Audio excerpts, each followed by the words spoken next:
नमस्ते स्टूडेंट्स। हम अपना चैप्टर 13 पढ़ रहे हैं बीमा के बारे में, जिसमें अभी तक आपने बीमा का अर्थ, उसकी विभिन्न प्रकार की परिभाषाएं, उसकी विशेषताएं, उसके उद्देश्य एवं कार्य आदि का अध्ययन कर चुके हैं। उससे आगे हम आज शुरू करने जा रहे हैं इस चैप्टर का अपना नया प्रकरण। और अपना आज का जो प्रकरण है वो होगा बहुत ही अच्छा एक प्रकरण हम यहाँ शुरू करने जा रहे हैं। वो है बीमा की आवश्यकता एवं महत्व। बीमा की आवश्यकता एवं महत्व आज का अपना ये चैप्टर है। अपन ये प्रकरण शुरू करने जा रहे हैं, बीमा की आवश्यकता या फिर बीमा का महत्व। देखिए, बीमा की जो आवश्यकता है वो आवश्यकता दिन प्रतिदिन बढ़ती जा रही है, दिन प्रतिदिन बढ़ती जा रही है। क्यों बढ़ती जा रही है? क्योंकि देखिए, विभिन्न प्रकार की आर्थिक गतिविधियां, सामाजिक गतिविधियां, राजनीतिक गतिविधियां, या फिर आप कोई से भी सामाजिक कोई सी भी गतिविधि देख लो, सभी गतिविधियों में जोखिम बढ़ता जा रहा है, अनिश्चितताओं की मात्रा बढ़ती जा रही है। तो जहां अनिश्चितता और जोखिम बढ़ती जा रही है वहां पर आवश्यकता इसकी बढ़ती जा रही है, अर्थात इसका क्षेत्र भी बढ़ता जा रहा है। बीमा का क्षेत्र, बीमा का महत्व पहले तो था ही, लेकिन अब और ज्यादा इसका महत्व बढ़ता जा रहा है, क्योंकि व्यावसायिक इकाइयों में जटिलताएं आ गई है, प्रतियोगिता का स्तर बढ़ गया है। इस कारण व्यवसाय में जोखिम का स्तर भी बढ़ा है, और जोखिम जहां बढ़ेगी वहां फिर बीमा की आवश्यकता है या उसका महत्व है वो बढ़ता जाएगा। तो बीमा की जो आवश्यकता है उसको हम इस प्रकार समझ सकते हैं कि आज प्रत्येक व्यक्ति जोखिम और अनिश्चितताओं से घिरा हुआ है, और बीमा उससे उबरने का बहुत ही आसान तरीका है कि व्यक्ति अपनी अनिश्चितता और जोखिम को कम कर सकता है। अच्छा, इसका जो महत्व है बीमा का, ये केवल एक व्यक्ति के लिए ही नहीं है, व्यक्ति इससे उबर सकता है, आसान तरीका है। तो बीमा का यह महत्व व्यक्ति या परिवार के लिए तो है ही है, लेकिन परिवार या व्यक्ति के लिए ही इसका महत्व सीमित नहीं है। इसका महत्व संपूर्ण राष्ट्र और उसके प्रत्येक क्षेत्र में आज हर व्यक्ति चिंता मुक्त होना चाहता है, चिंता मुक्त रहना चाहता है। और आपने बीमा की एक विशेषता पढ़ी थी, बीमा चिंता हरण शस्त्र के रूप में कार्य करता है, चिंता हरण शस्त्र के रूप में कार्य करता है। इसलिए प्रत्येक व्यक्ति आज जो चिंता मुक्त होना चाहता है उसके लिए शानदार जो तरीका है, आसान तरीका, वो है जिस बात की उसको चिंता है, अनिश्चितता है, उसका उस क्षेत्र का, चाहे मान लीजिए व्यापार है, व्यापार की चिंता है, समझ रहे हैं। तो जैसे कि मान लीजिए नौकरी है, उसकी अनिश्चितता है, जो कुछ भी है जिस क्षेत्र में भी, या आपके पास कोई संपत्ति है उसके न किसी प्रकार से नष्ट होने का भय है, तो आप उन सब के प्रति बीमा करवाकर अपनी चिंताओं को कम कर सकते हैं। तो चिंता हरण शस्त्र के रूप में बीमा कार्य करता है, और ये अपनी भावी और जोखिम जो भविष्य से जुड़ी हुई है उन सब को सीमित कर सकता है, मतलब कि उनको कम कर सकता है। इसका एक जो आसान तरीका है वो है बीमा। इस बीमा के महत्व को समझाते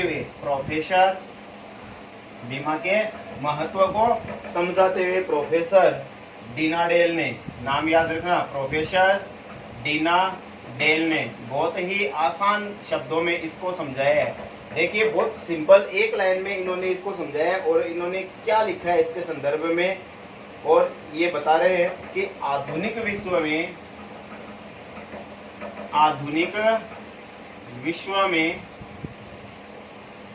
कोई भी व्यक्ति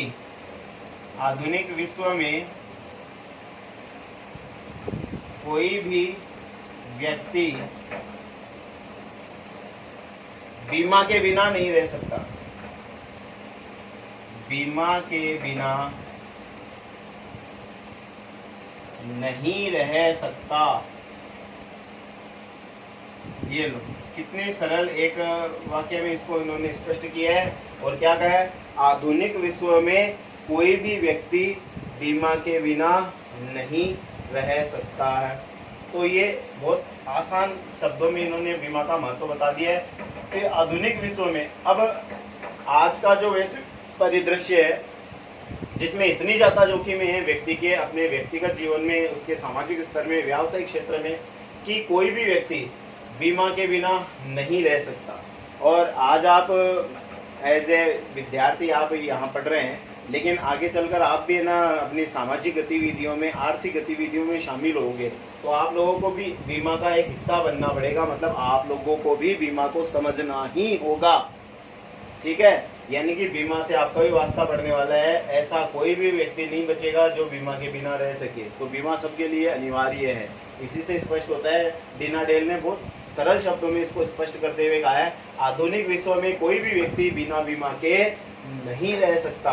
विश्व के एक महान राजनीतिज्ञ चर्चिल ने बीमा के महत्व के संदर्भ में कहा है, यदि मेरा वश चले तो मैं द्वार द्वार पर यह अंकित कर दूं कि बीमा करवाओ।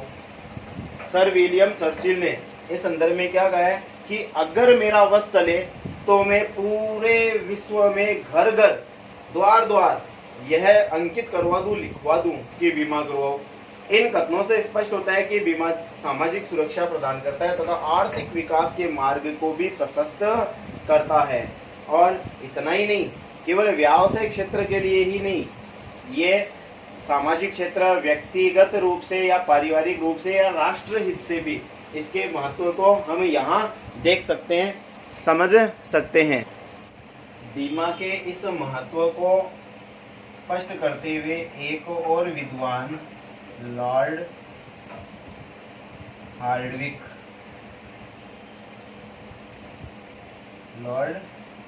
ने लिखा है, इन्होंने बताया है कि बीमा के बिना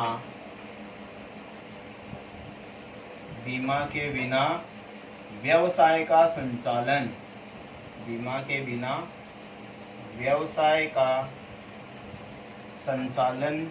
करना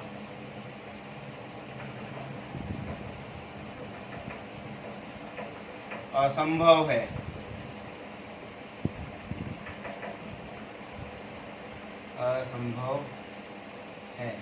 देखिए इन्होंने कितने अच्छे तरह से बताया बीमा के महत्व को स्पष्ट करते हुए कि बीमा के बिना व्यवसाय का संचालन करना है वो असंभव है।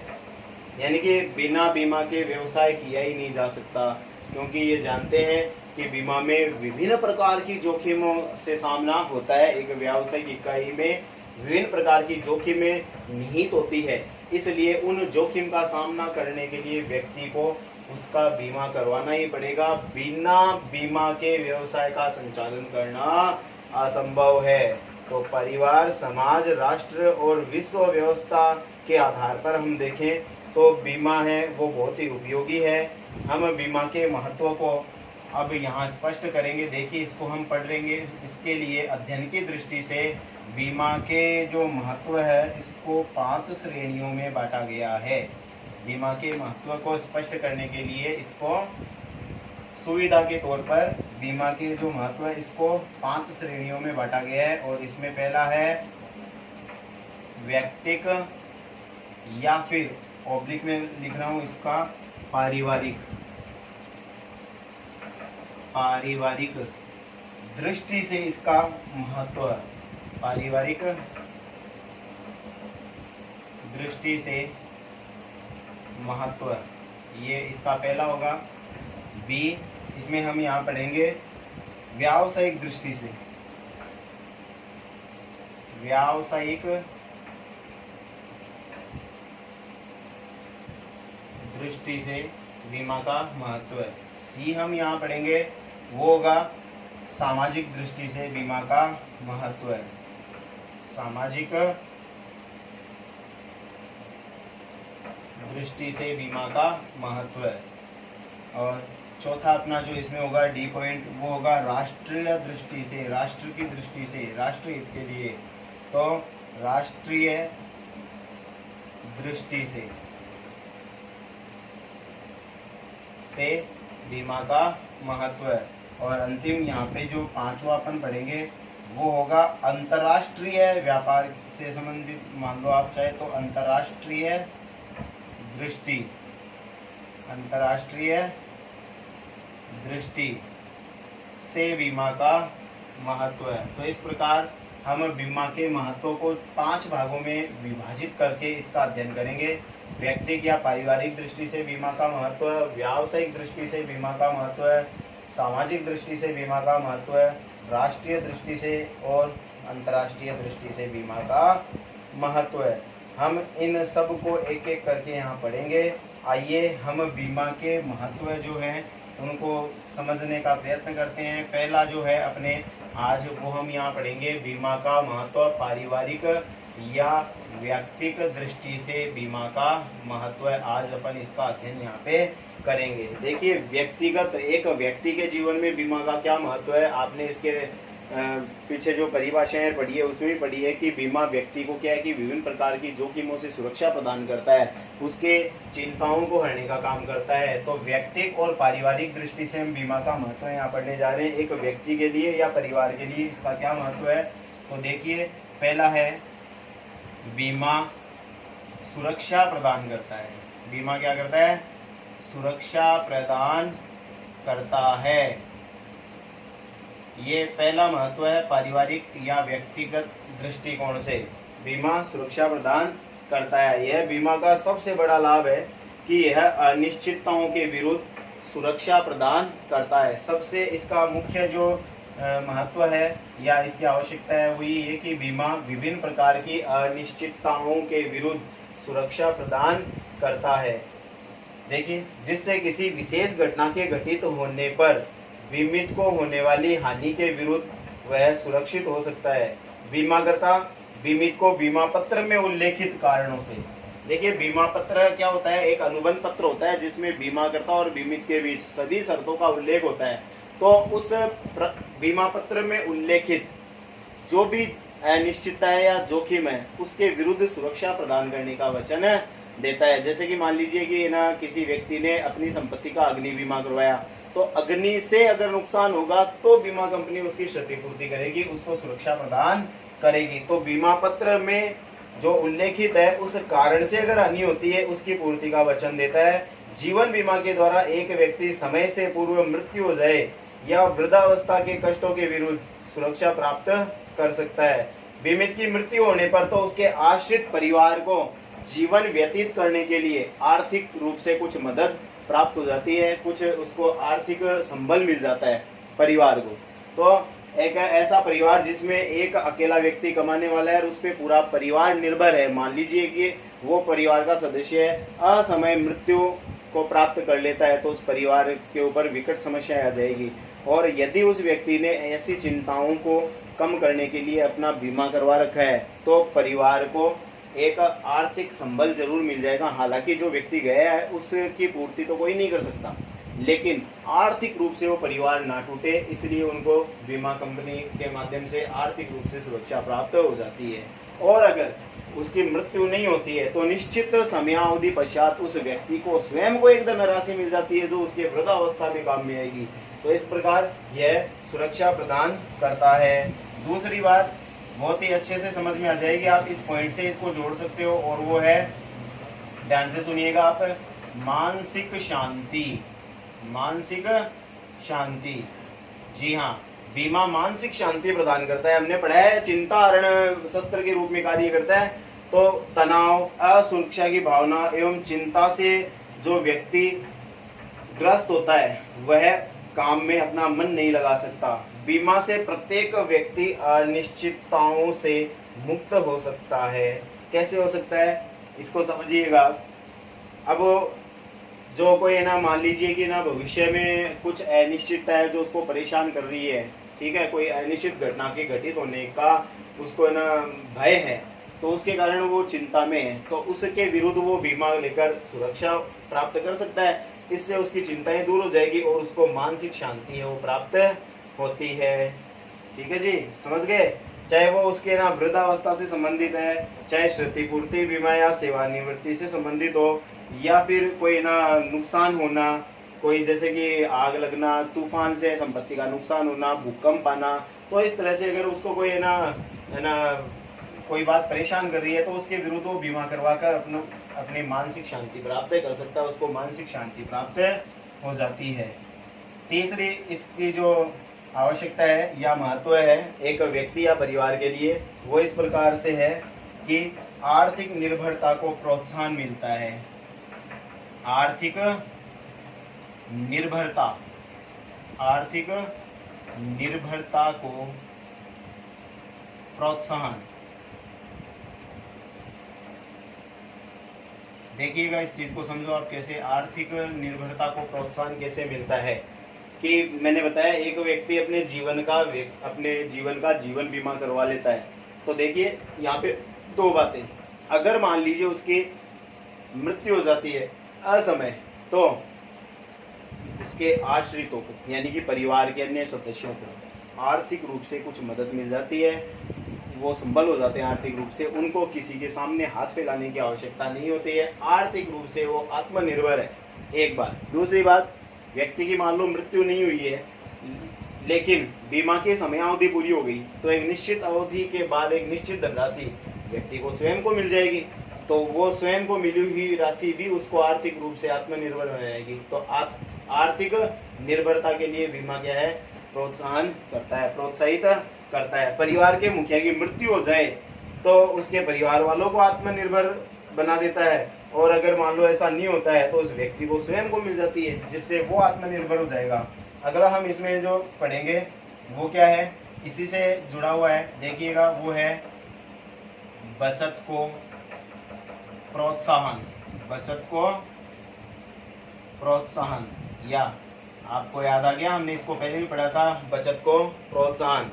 जब व्यक्ति बीमा करवा लेता है तो एक निश्चित समयावधि पर उसको प्रीमियम की एक राशि निश्चित तौर से जमा करवानी होती है। प्रीमियम की निश्चित राशि निश्चित समयावधि पर उसको जमा करवानी होती है, और उस प्रीमियम की व्यवस्था करने के लिए व्यक्ति अपनी आय का ऐसा एक भाग बचत के रूप में रखता है जिसको अगर बीमा वो नहीं करवाता तो ऐसे ही खर्च हो जाते, इसलिए उसमें बचत करने की एक प्रवृत्ति जागृत होती है, तो बचत को प्रोत्साहन भी मिलता है। जैसे इसमें यूं है कि मान लीजिए जीवन बीमा की हम बात करें, सुरक्षा और विनियोग तत्व दोनों पाया जाता है, और नियमित प्रीमियम का भुगतान करना इसमें अनिवार्य है, इसलिए क्रमबद्ध बचत संभव होती है।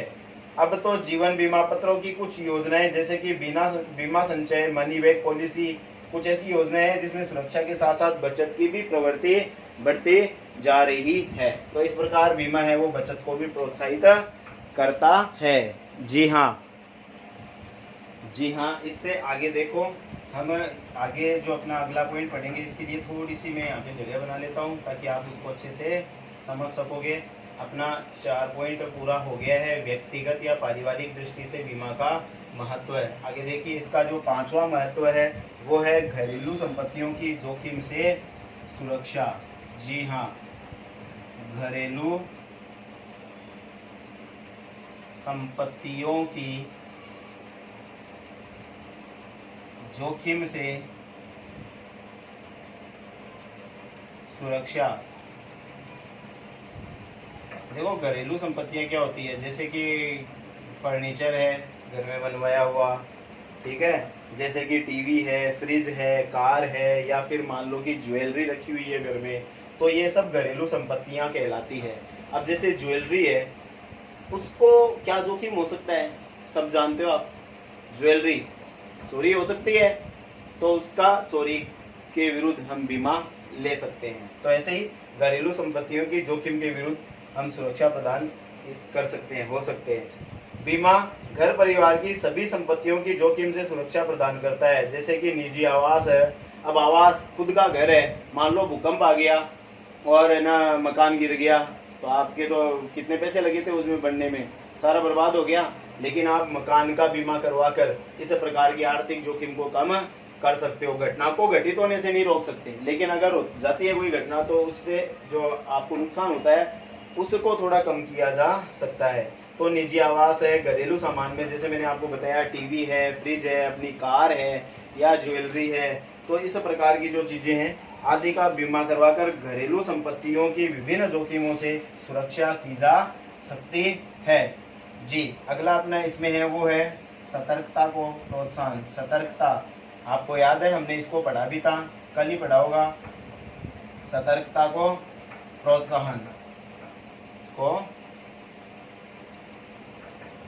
देखिए, बीमा कंपनी अपनी कुछ ऐसी स्कीम या योजनाएं लेकर आती है कि मान लीजिए किसी व्यक्ति ने कुछ निश्चित समय अंतराल पर कोई भी क्लेम नहीं किया है। मान लो कि ना एक संपत्ति का, जैसे कि एक व्यक्ति अपने जैसे कार का मान लो कि 3 साल से बीमा करवाता आ रहा है, लेकिन उसने एक भी क्षतिपूर्ति का दावा प्रस्तुत नहीं किया, तो बीमा कंपनी उसको ऐसे योजना दे सकती है, ऐसे ऑफर दे सकती है कि मान लो अब आगे वो अगर कार का बीमा करवाता है तो उसको है ना प्रीमियम की राशि में छूट दे देना। तो इससे क्या होता है, लोगों को और ज़्यादा प्रोत्साहन मिलता है बीमा करवाने के लिए। तो बीमा कंपनी अपने ग्राहकों को प्राय हानि से बचाने के लिए अनेक प्रकार के उपाय को अपनाने का सुझाव भी देती है। इतना ही नहीं, बीमा कंपनियां उन बीमितों को बीमा प्रीमियम की राशि में छूट भी देती है जिन्होंने पिछले वर्षों में किसी प्रकार की कोई दावा प्रस्तुत नहीं किया है। जैसे मैंने आपको अभी कार का उदाहरण लेकर स्पष्ट किया, इस चीज को बताया है। तो ये सतर्कता को प्रोत्साहन। सातवां अपना इसमें पॉइंट है वो है वैधानिक जो दायित्व है। जी हाँ, वैधानिक यानी कि कानूनी होते हैं। तो वैधानिक दायित्व होते हैं प्रत्येक व्यक्ति के। क्या होते हैं, देखिए, वैधानिक दायित्वों से सुरक्षा। वैधानिक दायित्वों से सुरक्षा, जी हाँ, सुनिएगा, समझिएगा इसको, बहुत अच्छा पॉइंट है कि बीमा कराकर कोई भी व्यक्ति, कोई भी बीमित अपने वैधानिक दायित्वों से मुक्ति प्राप्त कर सकता है। जैसे जब एक वाहन चालक से, आप मान लो वाहन चालक हो, कार चला रहे हो, ठीक है जी, ध्यान से सुनिएगा, कि वाहन चालक से किसी व्यक्ति के मकान को क्षति पहुंचती है। आप कार चला रहे थे, लेकिन अचानक मान लीजिए कार का ब्रेक फेल हो गया और आपने किसी के घर को क्षति पहुंचा दी, किसी के मकान को। अब उस मकान की जो क्षति हुई है वो तीसरा पक्षकार हो गया। तो उस तीसरे पक्षकार को बीमा कंपनी भुगतान करेगी। कब?